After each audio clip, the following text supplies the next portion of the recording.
Greater Tipraland Sanmungno Naharine Tipramathani Phajingtei 28 Telemura Vidansabha Kendra by Khofjak Pulinpur Edisi Village ni Garing Kaham Kamini Purno Tiprani Nago Kaisa Koklam Panda Songchajakha aro YTF TWF nu Karibo Kobun Beditni Adong Rok Tongbaikha Pandao Naroi Motomungi Manjaka MDC Rabindra Debroma aro Koklamo Greater Tipraland ni Bagine Kokchap আমাদের যে greater Tipraland ত্রিপুরার বর্তমানে ADC এলাকাকে আরো বৃহত্তর ADC এলাকা করার জন্য এটার নাম হচ্ছে গ্রেটার টিপ্রাল্যান্ড।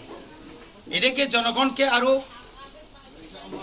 ভালোভাবে সচেতন করার জন্য এবং কিভাবে সংবিধানে কি ধারা অনুসারে এটাকে রাজ্য সরকার বা কেন্দ্র সরকার দিতে পারে এটাকে ভালোভাবে সচেতন করার জন্য আজকে আমরা তেলেমুরা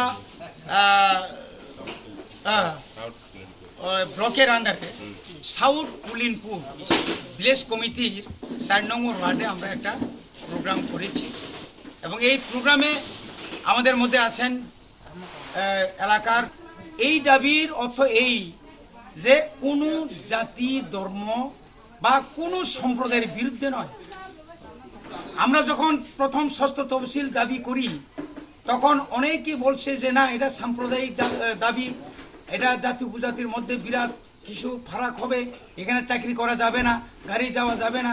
এটা সম্পূর্ণ ভুল হয়েছে। 1984 সালে যখন ত্রিপুরাতে এডিসি তো 82তে চালু হয়েছিল সপ্তম তফসিল, এরপরে ষষ্ঠ তফসিল চালু হয়, কিন্তু এরপরে তো কোনো বাঙালি বা কোনো মুসলিম কোনো মণিপুরি কোনো আদিবাসী সম্প্রদায়ের উপরে তো ট্রাইবেলের কোনো আঘাত হানেনি। কাজে এই যে গ্রেটার ত্রিপুরাল্যান্ড আমরা চাই যে 73 বছর স্বাধীনতার 76 বছর পা দিচ্ছে এই 76 বছরের মধ্যে সমতলে যে উন্নয়ন হয়েছে গ্রাম অঞ্চলে পা দিলেই বোঝা যায় এটা গ্রাম। শুধু গ্রামের মধ্যে যারা তিপ্রাসা আছে তারাই না বঞ্চিত, এর মধ্যে যারা তফসিলি জাতি আছে, যারা আদিবাসী আছে, যারা মুসলিম আছে তারাও তো বঞ্চিত। এই বঞ্চিত থেকে রক্ষা পেতে গেলে আমাদের প্রশাসন আলাদা লাগে, এডিসিকে আরো শক্তিশালী করতে হবে। এটা একটা আলাদা রাজ্য, এটা কেন আলাদা রাজ্য? আজকে অনেকে বলছে আলাদা রাজ্য, এটা হবে না। আজকে উত্তরাখণ্ড, আজকে ছত্তিশগড়, আমি কোনো অযুক্তি না, এটা কোনো জাতির বিরুদ্ধে না, কোনো ধর্মের বিরুদ্ধে না। আমাদের বুবাগ্রার নেতৃত্বে এটা আমরা আদায় করব এবং আগামী বিধানসভা নির্বাচনে আমরা একক লড়াই করে ত্রিপুরা রাজ্যের আপামর জনগণের সমর্থন আদায় করব।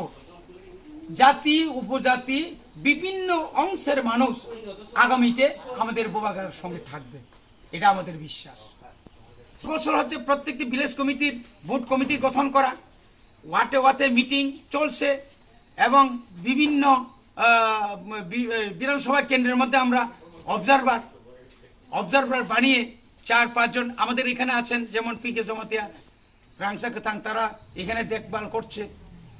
এইভাবে কল্যাণপুরে আমি রবীন্দ্র দেববর্মা, মণিহার এবং স্বপ্ন আমি দেখছি পুরা একদম যতগুলা বুথ কমিটি আছে আমাদের বর্তমান পরিস্থিতি এইভাবে আমরা সারা ত্রিপুরাতে 44টা বিধানসভা কেন্দ্রকে আমরা বেছে নিয়েছি। ত্রিপুরা রাজ্যে আজ অবধি যত আঞ্চলিক দল হয়েছে কোনো দিন 20 পার হয়ে 21 পা দেয়নি, কিন্তু আমাদের বুবাগ্রা এখন পর্যন্ত 44টা সাইটের মধ্যে 44টা জায়গাতে আমরা অবজারভার বানিয়েছি এবং তারা রিপোর্ট করেছে এবং বিভিন্ন এলাকাতে আমাদের উপজাতি ভাই বোনরা, বাঙালি ভাইরা, যারা ওই আমাদের মতো পিছিয়ে পড়া এসসি ভাইরা, মুসলিম ভাইরা, মণিপুরীরা, তারপরে আদিবাসীদের মধ্যে যেমন আমরা সবসময় বলতো তাদেরকে কুলি, কিন্তু ত্রিপুরা রাজ্যে প্রায় 60 কাছাকাছি বাগান, তারা নির্ণায়ক।